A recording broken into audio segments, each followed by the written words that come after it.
Hello guys and welcome back. Today let's talk about a recent interview with Strauss Zelnick with GameIndustry.biz.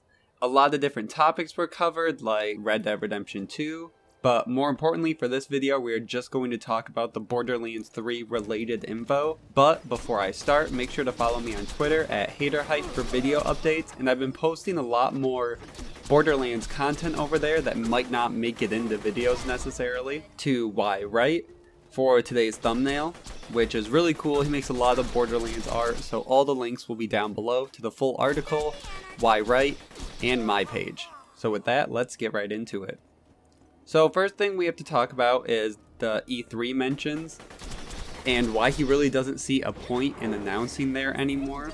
So Strauss says, quote, "The show is really productive for us when we use the opportunity to meet our customers from around the world, to meet analysts who follow the company, and to talk to press about what's going on.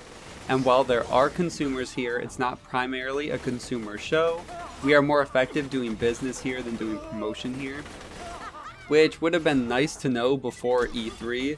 A lot of people were expecting to see Borderlands 3 at E3, and with Gearbox's previous commitment to PAX, or PAX West more specifically, it all makes sense why they really didn't want to announce it, and why, even if the game did get delayed and we could see it next year, most likely I wouldn't expect an announcement at E3. Then the interview transitions to a, quote, tentpole release strategy, and it mentions that Take-Two's trying to release at least one AAA title per year. Last year, Zelnick and 2K president David Ismailer told GameIndustry.biz that they wanted to reach a point to release at least one AAA title per year, instead of their current model of relying on NBA, WWE, and the Sid Meier series, even though Zelnick does understand that development time is increasing for most modern AAA games. Which does make sense, especially if we're looking at their tentpole release for this year being Red Dead Redemption 2, and then hopefully the tentpole release for next year being Borderlands 3. And then he kind of gets more into the idea of the Frontline title and what that really means. And this is what has become the biggest headline out of the interview. So when he mentions the Frontline title, he says, quote, "Obviously this year we have Red Dead Redemption 2 as a Frontline title. Next year we have a big title coming from 2K that's a Frontline title. So we're moving in this direction, but we're not there yet. The bottom line is that development cycles are longer when you want to make the highest quality in the business. That's our goal. We don't always achieve it, but that's our goal." So of course Red Dead Redemption 2 is coming this year after all the delays and hype buildup. While at first it was teased and assumed that Borderlands 3 would also be coming due to earlier conference calls by Take-Two and earnings report. But from a business perspective, it doesn't make too much sense to separate or to drag who might buy the games this fall into two separate camps. A lot of people really don't buy that many games, so to release Borderlands 3 and Red Dead Redemption 2 in the same year, it can just drag down the sales for both, especially when both of these titles fans have been waiting a long time for follow-ups. So it also gives Gearbox more time to perfect the game and create the game that they want to make and that the fans want. It does suck for the Borderlands fans, but they are a company, and we're still getting Red Dead Redemption 2 this year, so everyone should pick up that. It looks really good, and then we'll start getting the Borderlands 3 news, and it will be really cool to get after that. So the final topic that they talk about is microtransactions and what it means for the future.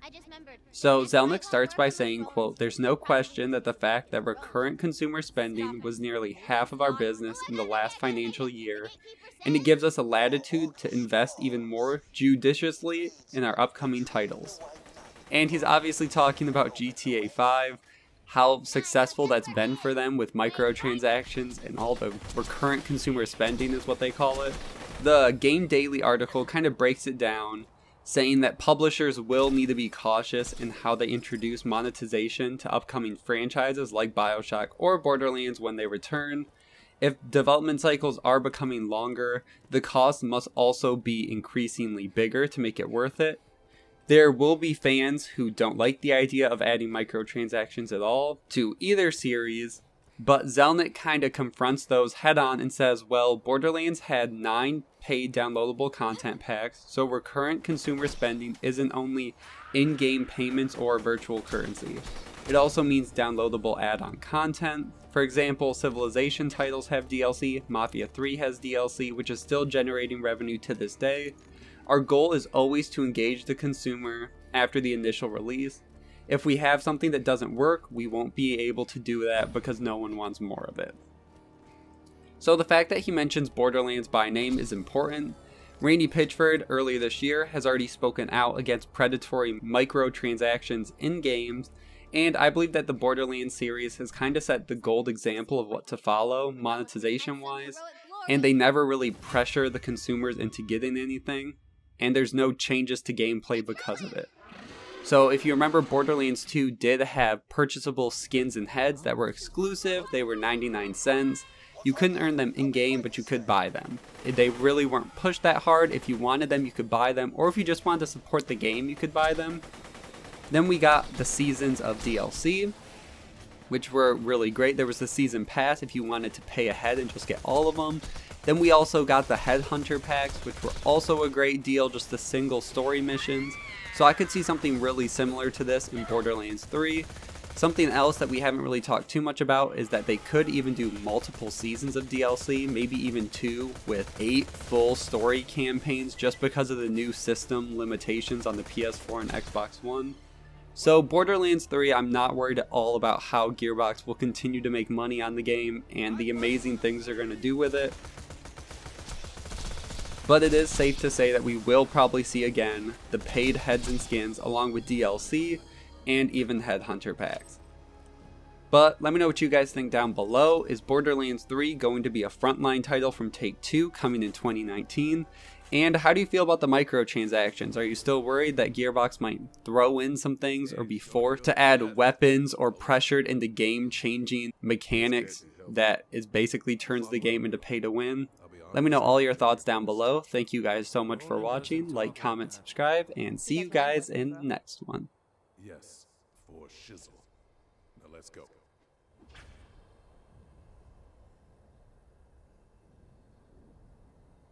Hey girl, I was in that blimp looking for the queen before somebody burned it down.